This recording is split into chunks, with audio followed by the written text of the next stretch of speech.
What's up, guys? Welcome back to the JP and Trav show on the JP and Trav YouTube channel. As always, your host with the most, JP, and to my right, I have my esteemed co-host, Travis J. Davison. Travis, how you feeling, man? Man, feeling pretty good. A little frustrated. This basketball team drives me insane. But other than that, it's awesome. Got a good junior day set up going on, and got a lot of talented kids coming into town. 5-star upon 5-star, yeah, I've been walking lately. Like I walked like 5.5 miles today. It was awesome. It's a gorgeous day. Been burning them calories, trying to get right. So, Well, yeah, man, man. walking 5.5 miles, huh? Hey, man. It's nice because um, like I can just go down Main Street, essentially leave my place, go down Main Street to the Riverside, walk down Riverside, nice view, and then come back up 6th Street, and it's about 4 miles. So I just did a little more than that today.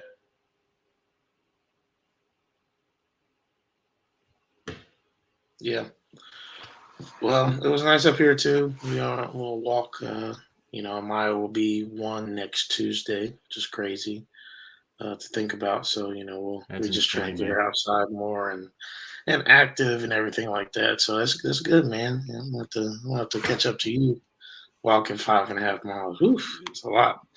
Hey, man. Hey, I figure I don't have to run very far. Instead, I can just walk. That running stuff, I claim it's bad for my knees. So yeah, hey, you're not wrong. I mean, it's nice to have a low impact for sure. So, hey, you mentioned something earlier about Junior Day that we had this past weekend. So let's hop right on into it. Excuse me. Talk a little bit about some of the prospects that we had on campus. Anything that you heard in terms of traction for some of them. that we Um, will have on campus. It's this upcoming weekend. I thought it was last weekend. I apologize. I'm off No. kilter. I'm everywhere all the time. So this weekend, then, talk about who we'll have this weekend, and those that we have had good traction with thus far in this cycle, and who we're looking to really solidify this weekend, moving into the rest of the 2024 class. Well, you start with the two main targets of the weekend. And not to say that we don't have a lot of other really good targets, but Michael Hawkins Jr. was a late add to the visitor list. That is big time. He's at TCU today. If you noticed, some eagle-eyed Twitter detectives might have noticed that OU offered another quarterback today in the 2024 class. I'm told that, and that actually happened while I was on air, so I'd start reaching out to people. I'm told it's just to put pressure on Michael Hawkins to do something, because the offer that went out today, it's a quarterback out of, I think, Pennsylvania. Like it's not, I don't think it's a committable offer. But I think OU's is saying like, hey, we want to kind of get this show on the road, and you're our guy. You're our top priority in this class. Why don't you go ahead, and we know you're at TCU today, but we want you to be thinking about us. So we're going to make an offer while you were sitting there with Kendall Briles. So little gamesmanship by Jeff Levy, it would seem. Hopefully it's received well by the Hawkins family. Hopefully Kendall Briles didn't spin it into something like OU doesn't want you or something like that. That's obviously far from the truth. So on the offensive side, Michael Hawkins Jr. Also on the offensive side, Tovani Mizell. Now, if that name sounds familiar, that is a running back that is currently committed to Georgia, the Georgia Bulldogs, two-time defending national champions.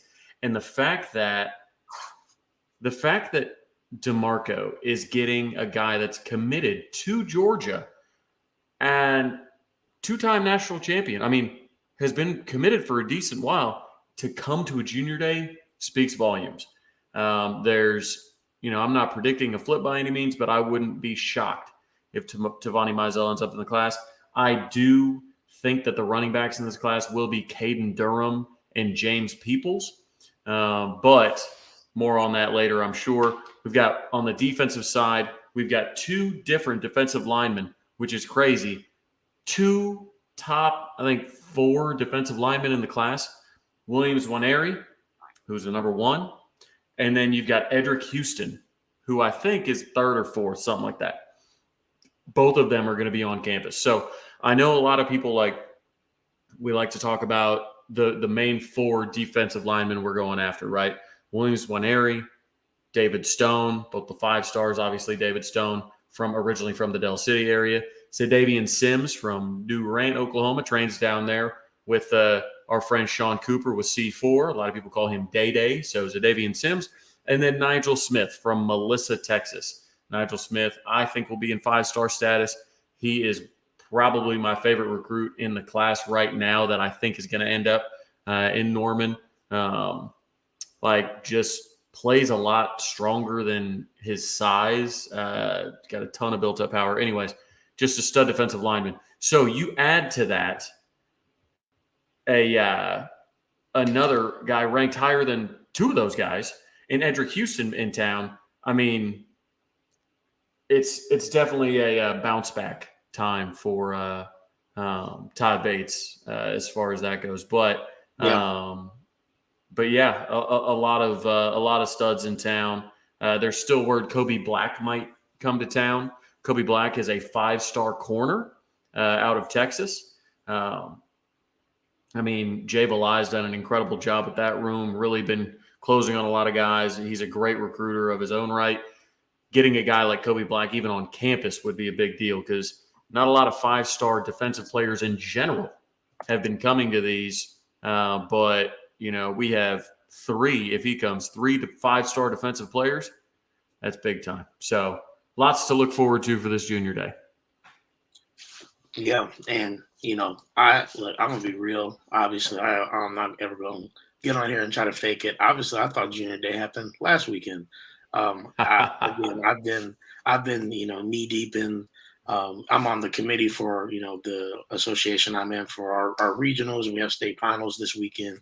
So I've been trying to coordinate with other ads to kind of host that. So that's taken most of my time. I haven't been able to even pay attention that much, but I thought that I saw that it was this past weekend, but I was wrong. So it's this weekend. But as Trav stated, it sounds like there's a ton of guys that we're going to have in. And I'm looking forward to really getting to sink my teeth personally into the 2024 class and just looking at who OU is going to get potentially, and who we're really locking in on.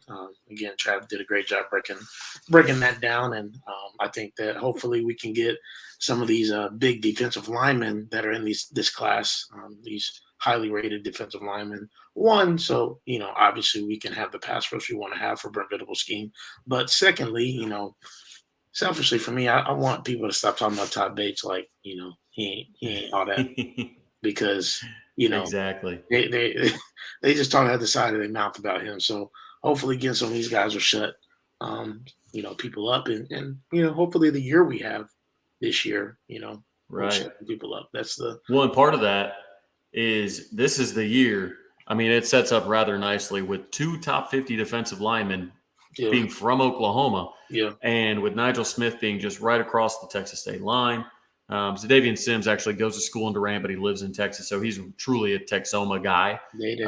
But I do think having those guys, and then you try and go for a 4th, Williams Waneri, you've got relationships. Caden Green's leaning on him heavy. Obviously, PJ's not really a lean-on heavy guy. PJ's not as much of a recruiter as Caden is.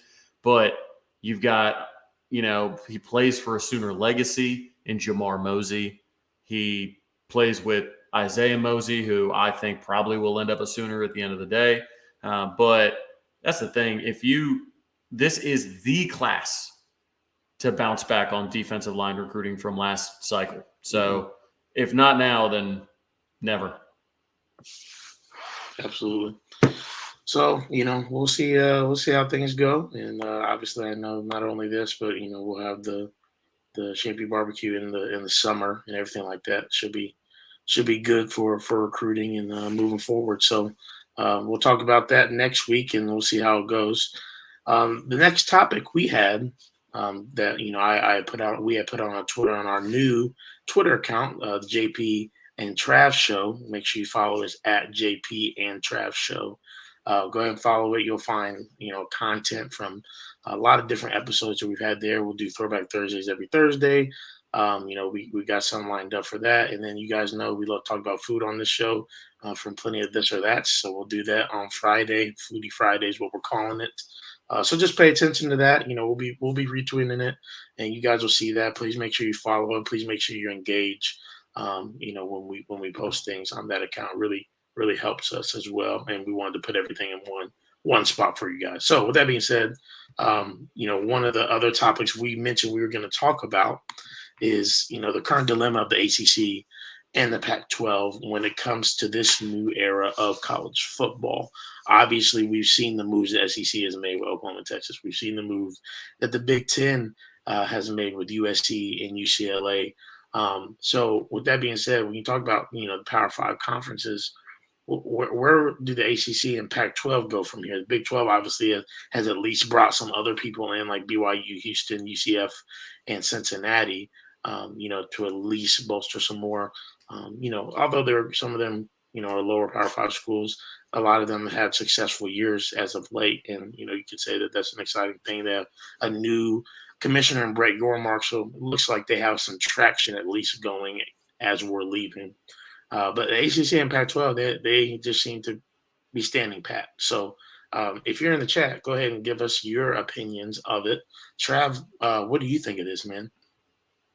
Man, I think the Pac-12 is going to fold. I truly do. I think we're seeing the old Big East in basketball. It used to be this proud thing, and now it's just not. So, I mean, you look at the Pac-12, they can't find a media home, and that's what makes a conference. Money makes the world go round. These schools joined a conference, obviously, for a lot of reasons, but I just think I don't think there's going to be enough money for them, especially when you look at what the SEC schools are making, what the Big 12 schools are making. Even the ACC, Florida State's AD said that the ACC schools are going to make $30 million less annually than Big 12 and Big 10 schools, or than SEC and Big 10 schools. You can't compete getting $30 million less per year. And the Pac-12, so far, it has been reported that Apple has stalled on negotiations. It's been reported that Ion Television was getting involved. Anybody in the chat, y'all know what? Give me some of your favorite shows that play on Ion. I'll wait. So they're in talks, and then Stuart Mandel says, "Hey, look, according to sources, they're not in talks with Ion." Which this is what that means for those of you that are unfamiliar with kind of news drops and everything like that, and the image of news drops. Brett McMurphy, who's broken a lot of big news in college football, I know he's an OSU guy, but broken a lot of news in college football. He comes out and says Apple has pulled out or has stalled, and Ion has entered the conversation. That makes its rounds on social media. Everybody making fun of the Pac-12. Then Stuart Mandel says, my sources say, no, Ion's not involved.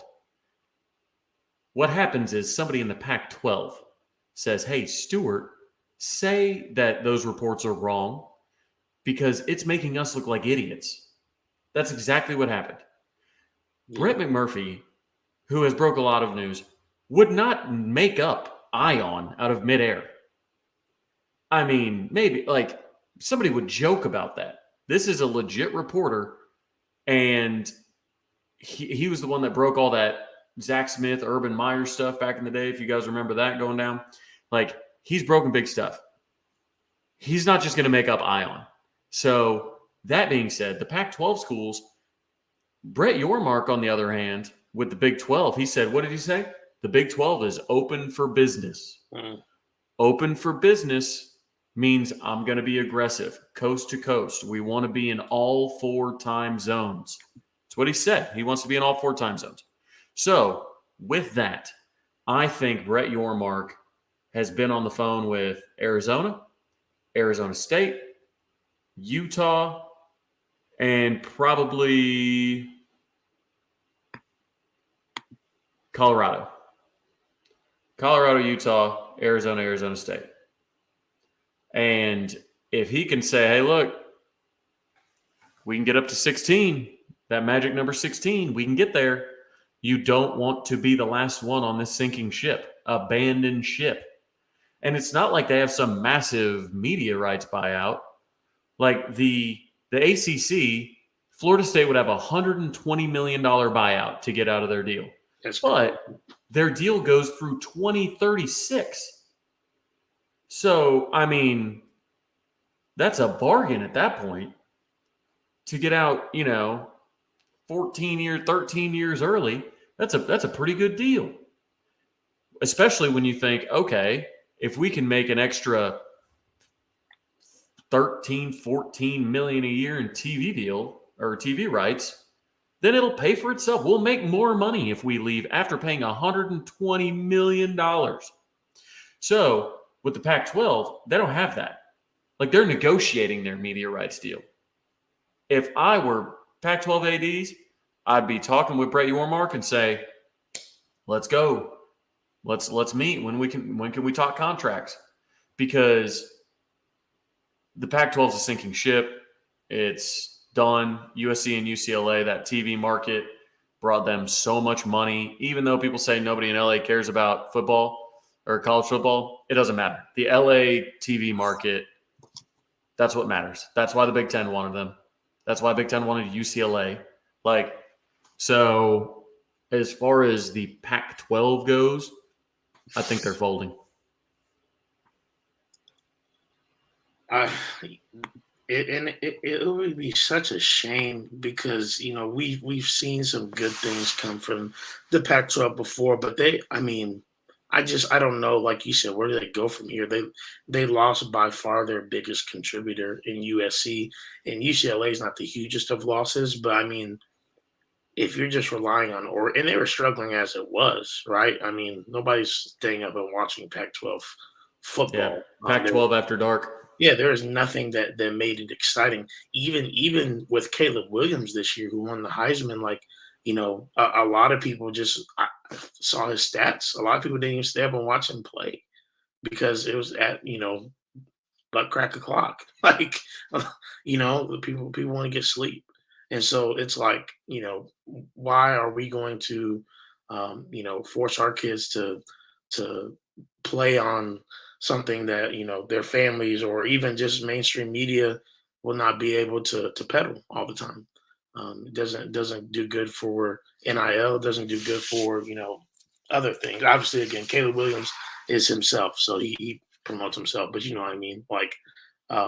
The rest of the kids that they have there, are they really going to be able to have opportunities that some of these other schools are having, especially when now you look at the big wigs leaving the conference and what plan do they have? So I think the ACC is in a better position than the Pac-12 would be in particular, but we'll see what they do too. Obviously, Clemson, I think, and their not even resurgence because it's not like they were a great team before this run, but they've definitely, I think, helped the ACC's image more than anybody in the Pac-12 has helped their image. Right. Well, I mean, you look at where the ACC has absolutely just fallen apart is Florida State and Miami. Yeah.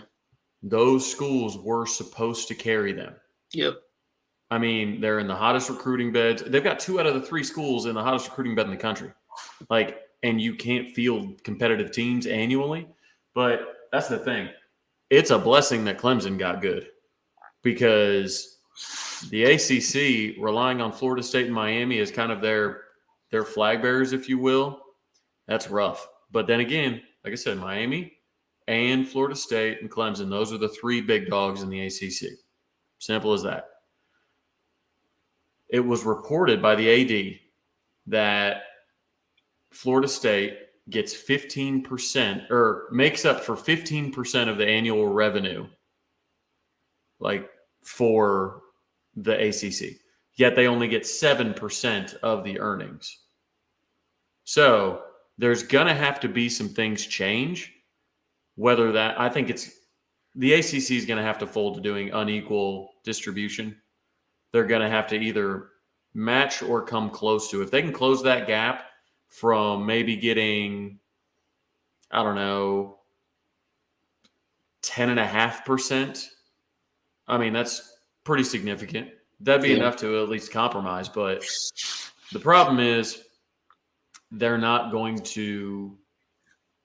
The ACC isn't going to get into a situation where the schools are just paid on what they bring in, because then Virginia and NC State, like they're not gonna make any money. So they're gonna be like, whoa, this deal isn't good for me. Mm-hmm.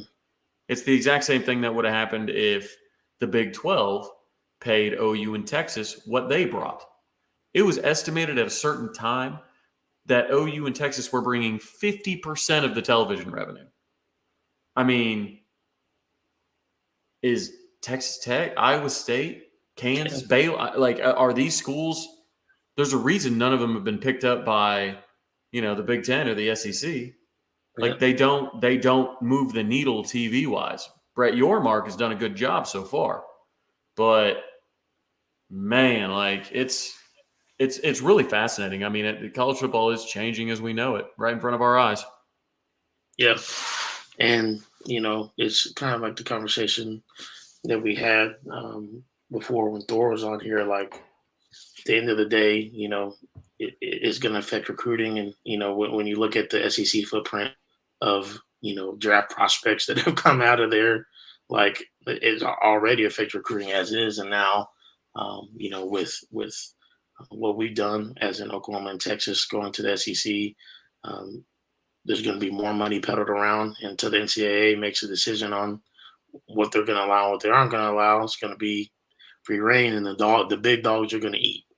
That's just that's just what it is. So, yeah, I'll be interested to see what the ACC and Pac-12 decide to do, and what happens with those two. What happens with the NCAA? In college football, that's even a commodity that we don't really know. Well, part of the issue with the Pac-12 is, say they merge in some way with the Big 12, it's like a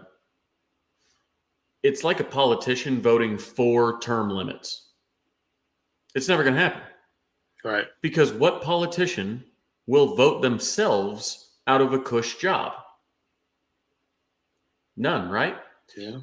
What commissioner is going to say, hey, yeah, our teams will join your team?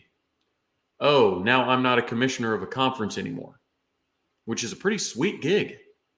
So you're not going to have it. It's going to, you're going to have teams just bail. And when Arizona State, Utah and Colorado, or the combination of Washington and Oregon, any of those 6 teams leave, or at least the combination of the 4 with those 2, Pac-12 is cooked because there's nowhere to go. There's just nowhere to go. There's not enough good teams out west to fold in. You can't bottom fill it. You can't say San Jose State, SMU, Cal Poly. Yeah. I mean, you're right. There's not enough. Hey, San Jose State, that means if San Jose State gets up there, that means Chip Viney going to be a Power 5 corners coach. Hey, we like that guy. We love having Chip at OU. Hopefully he does big things out at San Jose State. Speaking of out west, even though this didn't happen out west, OU softball played the team from Westwood, UCLA, and after we heard for a week after OU shocking loss to Baylor by 1, they had a little drop off. UCLA was crowned as the number 1 team in softball. Nobody's saying they didn't deserve that at the time, but I think the OU girls heard that, and they heard what everybody wanted to say about it. I know everybody was happy that OU was out of that number 1 spot, but it didn't happen for very long. The ladies dismantled UCLA. the number one team, excuse me, at the time in the nation, 15-0. Like embarrassed them. Megan Faramo, who's up for National Player of the Year honors, one of the best pitchers. It's unbelievable, the best pitcher in all college softball, was out of the game by the second inning. So, yeah, and for everybody who said that they don't feel like OU is going to be as good as they were last year, man, look, even if they falter a couple times, I think in totality, this team is deeper than they even were last year. I mean, we had Jocelyn Olive, the greatest, probably the greatest, definitely the greatest hitter, maybe the greatest softball player that's ever played the game. But when you look at all the transfers that got brought in, and especially when you look at the pitching staff, you have to ask yourself, is this team potentially deeper on both sides of the ball than last year's team was? I think there's a case that can be made, and the postseason, whether we're talking softball, whether we're talking college baseball, whether we're talking MLB, it comes down to pitching. And we have 3 number 1 arms. Simple as that. Yeah, you got the graphic mixed up. Dismantling UCLA 14-0. The last time we played them, it was 15-0. Yeah. So we are combined 29-0 in our last 10 innings against UCLA. So it's easy to screw those up. Blowouts, man, they're hard to keep track of. But the thing is, Alex Tarraco is the real deal. I mean, coming down from Michigan, she is a flat-out stud. And I know the 14 runs is impressive, but the 0 runs against who many thought was the best team in the country at the time. Yeah. One of the best batting lineups in the country. And she throws a shutout complete game. I mean, that's ridiculous. I mean, Crazy. With this staff, with Nicole May, Jordy Ball, and Alex Tarraco, you are so deep. So, I mean, where this comes into play is in Oklahoma City, in the Women's College World Series, a lot of people ride one arm through that. You think of Montana Fouts, you think of Odyssey Alexander, you think of anyways, you get my point. I was trying to think of Haley Dolcini. Yeah. You look at these, like, from Texas, you look at these and they ride one arm. Kelly Maxwell, Oklahoma State. Kelly Maxwell, they ride one arm. We are 3 deep of number 1 pitchers, of aces. So, anyways, shout out Alex Tarraco, incredible performance. Yeah, and you're right. I mean, that was more. And I think that's the thing that I feel like makes the OU team more dangerous this year is, the hitting's going to be there. And though they may not have a single player like Jocelyn Alo, though some may say Tiara is pretty, nipping at her heels. Just in Jocelyn Erickson already hit. She's hitting 572 on the year as a true freshman. Just fill the team with Jocelyn's, man. Yeah, I agree.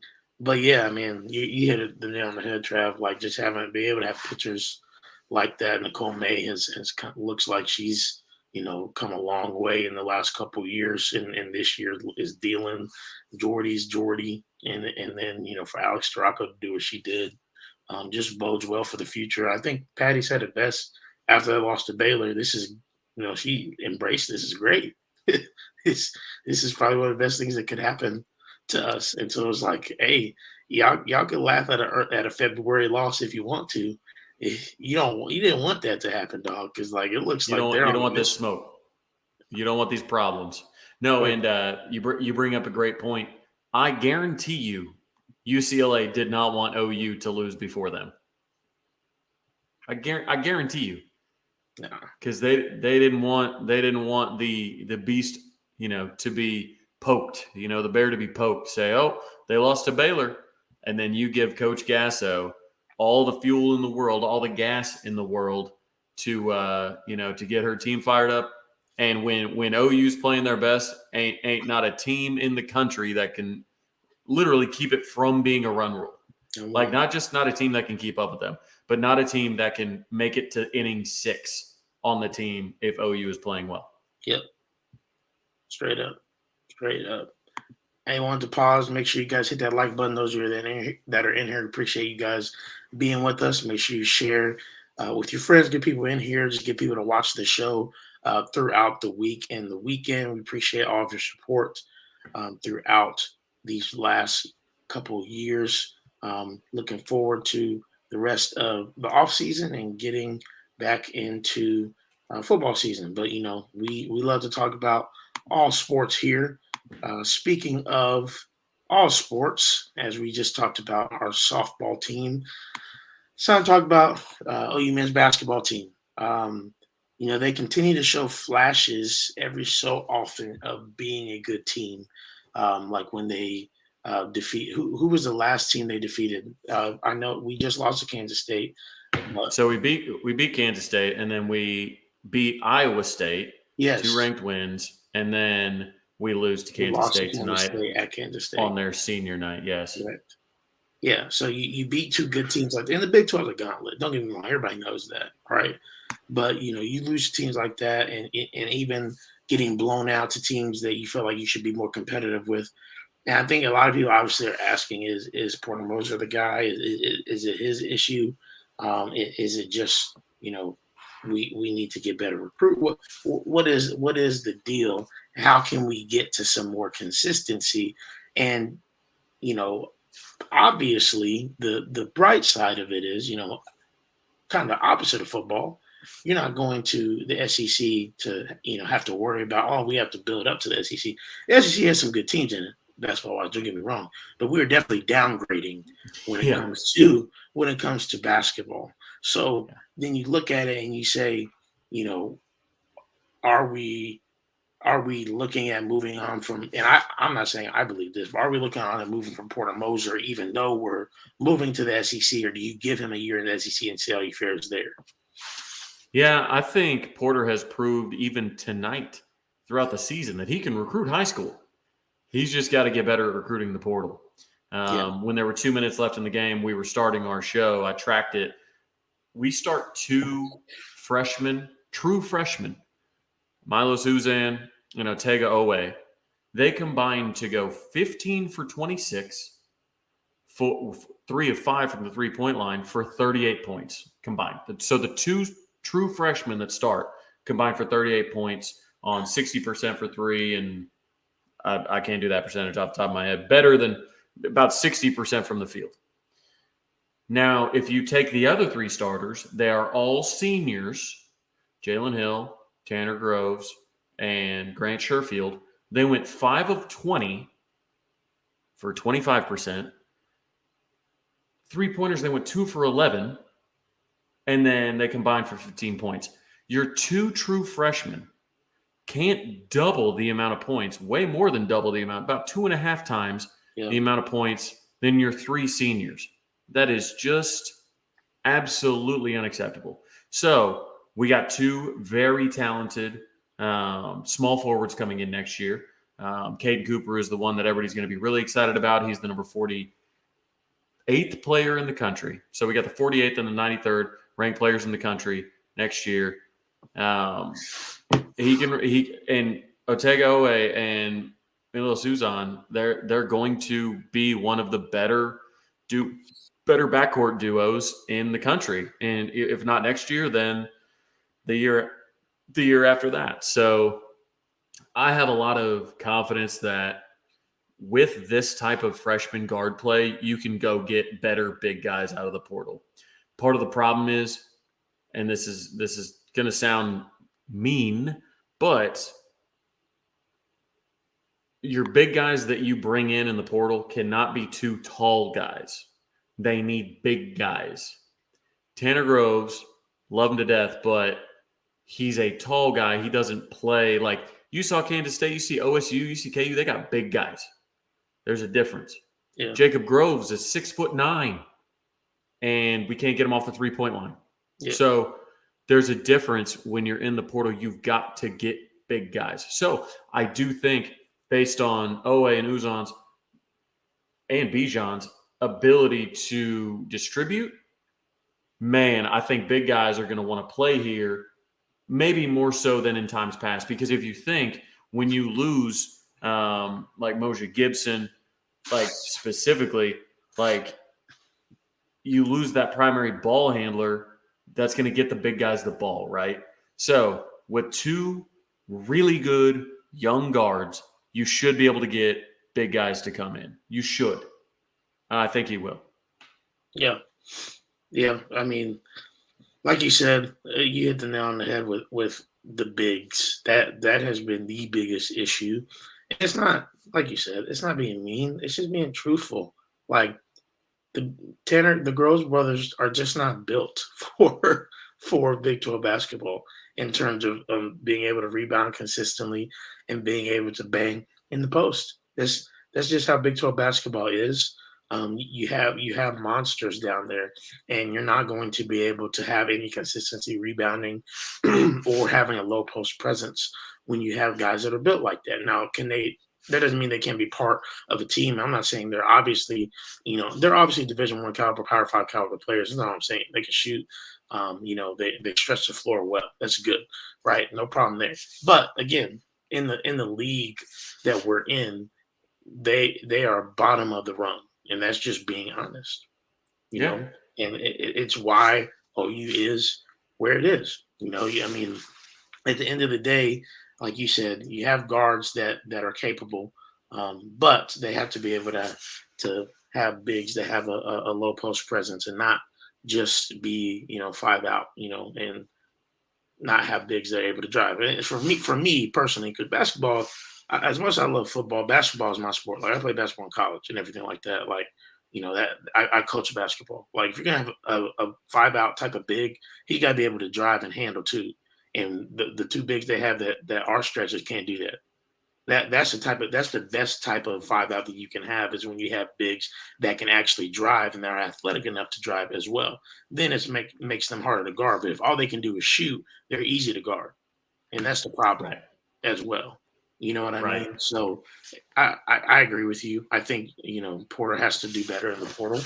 Seems like he's recruiting well out of high school, but hopefully, you guys are able to pick some people up out of the portal this year, and we'll see some more consistency moving forward. And I do believe it will get better when you get into the SEC. Now, obviously, you can talk about getting to the tournament.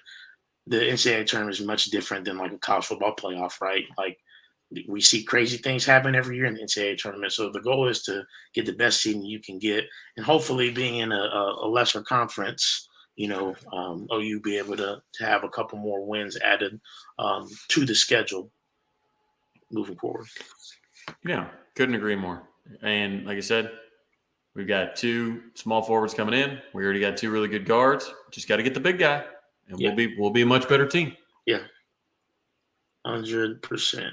All right, I want to move on to our last kind of topic before we get into a little bit of Q&A, and then we will do a food this or that. I didn't have a lot of time for the other two just because we want to keep it to an hour tonight, and we'll kind of move back to that next week. But Gaylor Memorial excuse me, I can't even talk. Gaylor Memorial Stadium, right? The big topic that has been on hand lately is, do we need more seating or do we need a better fan experience? Some fans think that going to the SEC, we're going to need more seating because OU would be, I think, number 8 when it comes to attendance in the SEC. And OU being the type of brand it is, type of fans that we have, man, we don't want to be number 8 in the SEC. We're not number 8 in anything. Like, we're a big dog. We're a blue blood. We don't want to feel that way. But as we've talked about on the show before, why not, spend that extra money we're going to have, in the SEC towards building a better fan experience and getting people to want to fill the stadium up completely, but get them to want to stay there and stay there as long as possible, not leave early, not feel like, oh, it's too hot, we can't do this or whatever, have excuses to leave games, and create one of the best atmospheres in college football. Because isn't that the goal, to create an incredible atmosphere rather than just have 105,000 fans screaming on top of each other? Yeah, I've been decently vocal about this. I think it is silly to add seats. I think it's one of the dumbest things you could do, to be honest. Um, more isn't always better, especially when you look at the last 10 years. College football is declining. Live sports, they're declining. There's more to do than ever. It's more expensive than ever. Families are stretched thin financially. I mean, it's expensive to go to these things. So I also don't buy into you know, like some Georgia fan told me, well, UGA fans are going to come take 25% of the stadium, so you guys are going to need to add on to make. No, we don't need to make room for you. Who do you think you are? And you won't make up 25% of the stadium. Period. We had Tennessee here; they didn't take up 25% of the stadium, and they travel fantastically. Like they're known to be a well-traveling fan base. So, I mean, I as far as the noise, I would rather have a noisy stadium than 100,000 people. It's so dumb. And you know why it's not noisy at times? Because everybody's in the bathroom lines, everybody's in the concession lines. We've run out of water. There are so many issues with the stadium right now. Adding 20,000 people on top of it is not going to help. You think it's going to help parking? You think it's going to help getting in, getting out? You think it's going to help leaving town if you don't live in Norman? I mean, it's adding more people. You think it's hard to get a water now? You think it's hard to get a beer now? I mean, I would rather make it the nicest. Instead of having the biggest football stadium, why don't we have the nicest? Like, just have the nicest. Like, I can't tell you how many times last year I got people asking me, hey, do you need tickets to this game? Man, I'm getting rid of them. Do I need tickets? I got probably 10 a game of people trying to give away tickets. Like, the OU ticket is not in demand as much as people think it is. Right. Because I got people trying to give me tickets all the time or asking who I can give tickets to. Once Georgia comes to town, cool. Everybody who's got tickets, keep their tickets. Everybody who's used to just walking up to a local gas station and finding some on the counter, not going to happen. Not going to happen. So with that, have the best bathrooms. I'd rather be known for the best bathrooms in the SEC than the most fans. Yeah. Like if you were to take 100,000 people or 20,000 people, add them to our stadium, we would not get any louder because that would just be more people in lines. They wouldn't actually be watching the game. I think I want to get the comment section going on this. So if you could add one amenity, be creative. If you could add one amenity to the stadium renovation, it's $375 million. So you got a little bit of walking around money. But what would you add? Is bathrooms your top priority? Is concessions your top priority? Would you have more premium seating? Would you have open premium seating like they do at basketball games, almost like a courtside club type situation? Maybe a swimming pool. Would you like the stadium to be set up specifically with all extremely fast Wi-Fi so you can get online and do whatever you want, stream whatever? Do you want it set up for VR? Do you want to hold up your phone and have them do crazy things on the field, parking? Absolutely. Tailgating. A lot of people say, hey, that's not a stadium renovation. Absolutely it is. Absolutely it is. So I want to know what you want as your top priority. So Twiggy wants a swimming pool. I see Topher, concessions with faster service. We've got fan experience obviously being better than more seats. Absolutely. At the end of the day, I think the overall point is I would rather have the nicest stadium in the Big 12 than the biggest. I keep saying that. I think the overall point at the end of the day is I want to have the nicest stadium in the SEC, not the biggest stadium in the SEC. JP, what you got? Yeah, no, I mean, we have a perfect example, honestly, Trav, of this happening in Indianapolis right now. Gamebridge Fieldhouse, which is our, where we host the Pacers, where the Pacers plays their field house. It just went under a ton of renovations in the last year and a half, 2 years, and they're doing more even now to prepare for the 2024 All Star Game that's going to be here next year.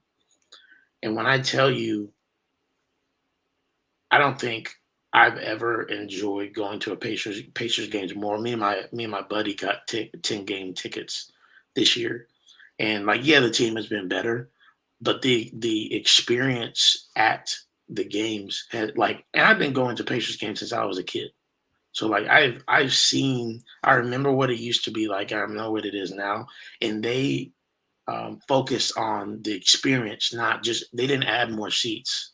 They focus on the experience. Like they have a deck. They cut some seats out so that they literally have a thing called the Yingling Flight Landing, where it's literally a bar that is right there. You literally walk out and then you're able to see the court. There's no seats. Sometimes you're just there and you can still watch the game while getting your draft poured.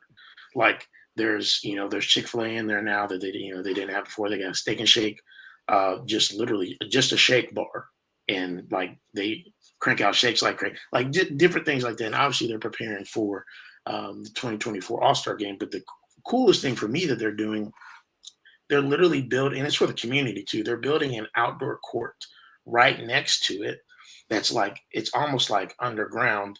It's like there'll be a little bit of stadium seating right outside. Not to show you, send you an article so you can see a picture of it, Trav.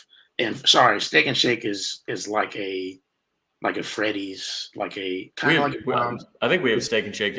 We used to have a Steak and Shake here. Okay, yeah, it's more of a, it's a lesser than the fast food chains I I think just stated. I think Topher is probably like Steak and Shake. That's incredible that you have that in the stadium more than what's Steak and Shake. Yeah, yeah. But yeah, anyways, they're gonna have this, and it's gonna be a community court. But it's also gonna be an ice rink, like in the wintertime too. Like, just for it's gonna be crazy. And on top of that, we already have a sky bridge and everything like that that connects the garage, to the stadium, so that when it's cold, fans don't have to, walk around in the cold. They can just walk through the sky bridge and everything like that. So all that to say, it is going to turn Indianapolis into a destination city. Even though we're not the hugest city center, we've always been well known for hosting events like the Super Bowl, Conferences. like Conferences. You guys are a great conference city. I mean, it's why obviously we have the NCAA here, but it's why we host so many Final Fours and why we were able to host literally the entire NCAA tournament during COVID, like, successfully, because like we just are known for that and known for hosting well.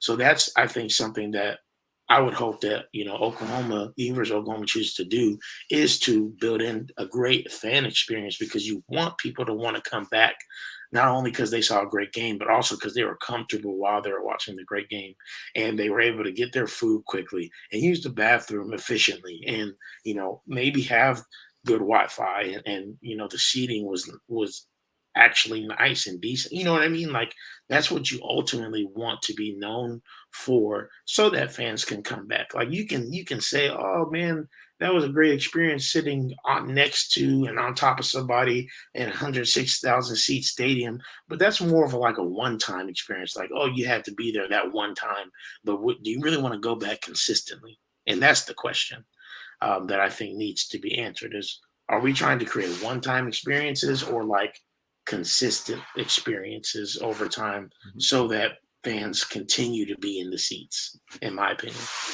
Right, because again, like we said, attendance is declining. Every data set you have, attendance is declining.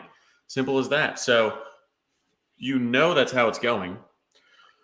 You're building this renovation to not need to be renovated for another decade at minimum, right? So yeah, you need to pay attention to the trends, and Oklahoma population just can't support it.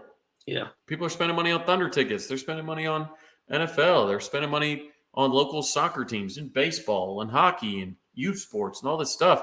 Like, there's just a certain level of sports expenditures that people can deal with. So, Travis, what would your dream item? Oh man. So I'm not going to go with regular, like I'm not going to go with bathrooms or concessions because I feel like those are obvious.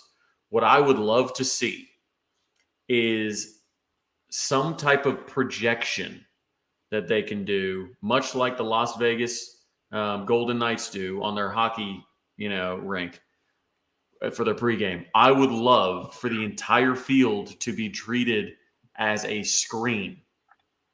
I think you could put lights all around the inside bowl, and a company could do it, I'm sure. It's only money. And you could project ads, more importantly, pregame video. Imagine if you didn't have to look up at the pregame video. Imagine if they had it on the field, or imagine if they had the field crumbling as an effect. Imagine if you had former great plays. Imagine if you could watch, classic OU plays as if they're hologrammed on the field. That'd be great. That kind of stuff is stuff that you can think of. I mean, that's the kind of stuff that you can do when you spend this kind of money. Now, let me ask you that. Would you rather have 20,000 people to fight in line about that haven't been going to the games already, I guess? Because you're adding 20,000, right? Like, you are consistently going to the games. But now you didn't have a seat. But you want to have more seats. So it's like, would you rather have more seats? Or would you rather have, the whole field turned into a projection screen where you could have cool pregame shows and all this kind of stuff? Like, you have to start thinking outside the box like that if you want to compete. Yeah. Yep. I couldn't agree more. That would be crazy to see some holograms on the field. Dude, old school. If you did plays from if they got the classic 80s plays, even if they did 2000 Nebraska, if they were hey, we're going to have a collection of plays from 2000 Nebraska, and people were able to, I mean, can you think of the older fans that were there? And I say older, older than me, I guess. Yeah. And not old, but older than me, that were there during, the 2000, game or something like that, and just be like, man, I remember seeing that play. I was there. Yeah. That would be such an extreme experience for them that, I mean, it would be incredible. But you have to start thinking like that. It's a technology world now. Got to do it. Yeah. No, 100%, man. That would be incredible to see a play like that, or to see something even from your childhood or something like that. Just not that night games. Oh yeah. Oh, it would be. Yeah. You black out the entire stadium and just have the field playing something. It'd be crazy. It would be next level. I can't wait to see, because that's going to happen at some point, right? I can't wait to see when it does. Hopefully, we're cutting edge and innovating in that way. But Joe C answered people on Twitter, right? I mean, that's where his head is at. And so, we know he knows what he's doing. At the end Tyler, I like the idea, but I think you'd prefer Malcolm Kelly over Malcolm Brown. Facts. Boys are getting quiet. All right. Like I said, guys, we're just going to do one, this or that for food. And this one, we may have done this one before, to be honest, a long time ago. Even if we did, that's okay, because I want to get people's opinions again. This is the dilemma that's popping up in my city, because we just had 2 Raising Cane's open here in Indianapolis in the last month. And so we've never had Raising Cane's here. And I like Raising Cane's a lot. And my wife loves it, because she never had it until I took her down to Arkansas, Oklahoma. With that being said, we had another chicken place up here already that's called Zaxby's. I know you guys know Zaxby's too. Which one would you rather go to, Raising Cane's or Zaxby's? They're pretty similar, right? Zaxby's has a little bit of a bigger menu in some ways, right? But the concept is the same. Which one to you guys is better? Trav, I'll start with you. Man, I still hold it against Cane's that they, gave Spencer Rattler that NIL deal. made his fingers all greasy, so he started throwing interceptions. I think I'll go with Slim Chickens is nice. I think I'll go with Zaxby's. I like the variety of Zaxby's. A lot of very creative items compared to what Raising Cane's has. Went by Cane's, and it's like not many options at all. And it's like they were proud. They're like, "Nah, it's all we got." I'm like, "All right, cool." Like, and I think that if you rely on a sauce to be your calling card, what are you covering up? Is your food no good? I don't know. I'm going Zaxby's. Hey, I don't disagree with you, dog. I do think that Cane's is mainly about their sauce, which their sauce is banging. But yeah, Zaxby's has a lot more to choose from. Their salads are great, like our buddy Drew said. Um, I did want to talk about Slims though. Have you had Slims? Slims is nice. I like Slims. Slims is pretty nice because, in my opinion, if I'm being honest, I know we said Cane's or Zaxby's, and I chose Zaxby's. But if I'm being honest, I feel like Slims has the best chicken out of the three for me. It's good. It's good. Yeah, absolutely. I would probably put Slims over even Zaxby's, but Cane's is at the bottom. Highly overrated. You said Cane's is at the bottom. Ooh, ooh. My wife probably gonna kill me if she's still up. She's gonna be like, you was out here roasting my favorite chicken, my favorite chicken. Yeah, babe. Sorry. I don't even think they roast it. They don't give you a roasted option. Yeah. Right. They don't cook the chicken. That's the problem. Oh man, this is funny. If it wasn't for the cane sauce, it would be trash. They need some seasoning on that chicken. Hey, James is not wrong. If we talk about yeah. No. I wasn't saying that Raising Cane's was at the bottom of all chicken restaurants. That's not what I was saying. I was saying Cane's is at the bottom of Slims, Zaxby's, and Cane's. Can you even call Long John Silver? You can't call them a chicken place. I don't even know. I don't even know if it's chicken or fish when I go there. To be honest, I don't think they know either. For a long time. It's white protein, battered white protein, mystery protein, just in fried batter. That's it. That's funny. Oh man. Well, like I said, with Raising Cane's, if you have to rely on the sauce, what are you covering up? What are you covering up? And they don't have. I mean, they got the bread, the slaw, and fries and sauce. That's it. There's really no variety. It's much like, right, and we've had this conversation before. It's much like In-N-Out. Like they just have also overrated. They just have burgers. But wait, there's a secret menu. Right. With get out of here. I don't take your animal style and get it out of here, trash. Yeah. In-N-Out, in my opinion, is also overrated. And we've had that conversation on this show. I know that we have before.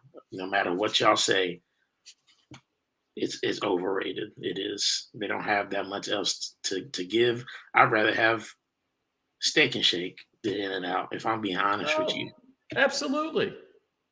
But look, hey, you're right. I wish I had a Bojangles here, dog. Have you had Bojangles? Yeah, Bojangles, no doubt. We don't have Bojangles here. No, I know. Put a Bojangles in Lloyd or in Gaylord. Boom. There you go. Bruh. I do think it would be cool to have like a like baseball's figured it out, like have a glass, like almost like the club level is where you can see from inside, but like a big glass like restaurant you can go in and multi-levels so you can get tables next to the glass and watch games like that. Like again, they just gotta be creative. Yeah. I agree. And here's something I will say. And look, in no way would I ever state that the University of Arkansas does anything better than the University of Oklahoma. But I do remember going to AQ Chicken. AQ Chicken is a classic in Fayetteville. I don't think I've been to AQ Chicken. You don't know nothing about that. I used to go there as a kid. In Rogers. Where? In Rogers, Modern A Chicken. I haven't. Never heard of AQ though. When I'm back down there, I'm gonna have to look into it. But I went to a Arkansas Alabama game when I was in high school because my aunt was getting her doctorate at the University of Arkansas at the time, and one of their suites that they had was like almost like that, like club level, and it was diagonal. You were able to look out onto the field, and it was really unique, and I thought it was pretty cool. And I wish there were more things like that. You know what I mean? At the University of Oklahoma, I think they did some good things with the South End Zone. That is the South End Zone that they renovated, right? Not the North. Yeah. Correct. They did some good things with the South End Zone, Yeah, but I agree. you'd like to see that, in more spaces, right? Especially if they're going to renovate. So, yeah, Absolutely. I love it, man. We went down the chicken rabbit hole. I like it. I know. Look at this. Everybody, AQ, Carl's Jr. chicken strips. Never had Bojangles. Oh my gosh, hold on. Hey, Bowberry biscuit with a sausage patty in between. I'm the unfamiliar with Bowberry. the Bowberry, Travis, the Bowberry biscuits will change your life. I wish I was lying to you. Is it just a standard biscuit? Bruh, it's a biscuit with blueberries like in it, and like oh my, and it has like the icing over it, dog. And I had it at a Bojangles Icing on a biscuit? in an airport. Yes, Oh, it's it's the like it's more. Bowberry at Okay. It's Blueberry yeah, biscuit with it's icing. blueberry biscuit with icing. Yeah, Y'all trying? It listen, sounds like y'all just trying to sneak me a donut without telling me it's a donut. I promise you, Travis, it rocks your taste buds, dog. I had it at the airport. Bojangles, not a regular one. That's how I knew it's crazy, because if it's like that at an airport Bojangles, then at another Bojangles, I know it's even crazier. Like me and my wife were both like, "Oh my!" Like every bite we took, it was crazy. And DGD's putting sausage patties in it? What's going on here? Yeah, I don't know about that. What is this? The state fair? What's going on here? Oh man, What's going I don't on know here? about the sausage patty. I never co-signed that. I was. I don't need icing and sausage in the same bite. Yeah, yeah. Man, Oh, that's funny. DGD sent me a photo of it. Okay, it looks tasty. Well, it doesn't initially look tasty, but I can see how people would like it. But looks a little too sweet for me. But hey, we'll Hey, see. Travis is DGD. Travis is a bagel guy. He don't really like biscuits, so I we've like biscuits. we've I like established biscuits, but actual biscuits, not not not donuts not biscuits that with are blueberry and icing in no, not donuts that are masquerading as it. biscuits. Hey, no, but you like we talked about with the bagel, they had you have to be able to have versatility, right? I mean, you got to Yeah, be if it were able just blueberries in it, that would be fine. It's the icing. You ever seen a bagel with icing all over it? Not one that I'm eating. to. Oh man, I don't know about that. That's too far. Jelly on a sausage biscuit is different to me than blueberry biscuits with a sausage patty. But I don't know. Maybe I'd try With it. icing. With icing. You keep forgetting the icing part. Look, I don't. Drew, you're right. I don't question Travis on a lot of stuff when it comes to food, because that man knows food better than I know. What I'm doing on a daily basis. I get it. I'm just trying to put him on. You know what I mean? Because yeah, That's mighty kind of you, no doubt. But yeah, like Steven says. And no, we're keeping the icing off the breads. Off of the breakfast breads. What are we doing here? No, not icing on biscuits, not icing yeah, on you would just have bagels. to. You would have to eat it. You would have to eat it All right, first, we'll and see. then make it. Because I know, I get it. I know, I We'll see. understand. We'll But see. We'll see. yeah, We'll see. We'll see. but I know we went down a little bit of food rabbit hole. We love food on this show. This will probably make it on a Food Friday sometime in a couple months. Who knows? We talk too much. We talk too much. It goes too long. I know, Well, we appreciate y'all hanging on. Everybody that's been in here, man. We'll look forward to Junior Day this weekend, and seeing what comes out of it. Maybe we get some commitments. Maybe we get some eyeballs. Who knows? Or some locks. Excuse me, locks now, not the eyeballs. Man, I'm tripping. It's Locks, late. It's and late different there, things like man. that. Maybe we'll get some J.R. Sandlin tweets, some salt and pepper tweets from Miguel Chavis and Todd Bates. I'm looking forward to seeing what's popping off this weekend. But you guys stay locked and loaded here. Again, we're going to continue to have guests in the off season for you. We'll have announcements about those soon. Make sure you follow JP and Trav Show at JP and Trav Show on Twitter. Obviously, you can follow us at our Twitter handles right here below, as you can see. Trav, you got anything for the people before we head out? I'm going to open up the JP and Trav Twitter right now, and I want to see some follows. I'm going to keep refreshing. If you are in the chat, Period. at JP and Trav Show on Twitter, at JP and Trav Show. I'll answer a couple of these while I'm waiting to see who's following. Let's see. How many crystal balls going after this weekend? I assume 3. How confident are need Hawkins to commit? I agree. How confident are we in Stone? I think he'll be a Sooner. I'm quite confident in that. So after conversations I've had with him in the past about Michigan State, the fact he's at OU all the time, I think this is very much a Peyton Bowen situation where the parents can say what they want. The kid's going to win out in the end. Oh, the DGD podcast. There you go. All right. He saved you guys from me rambling about David Stone for the next 20 minutes. So that's all from me, man. Great. Well, we'll see you guys here next week again at 9 p.m. Central Time. Appreciate y'all that stick around with us. Make sure you like the video before you leave. Make sure you like it. And we will see you guys next Wednesday. Boomer.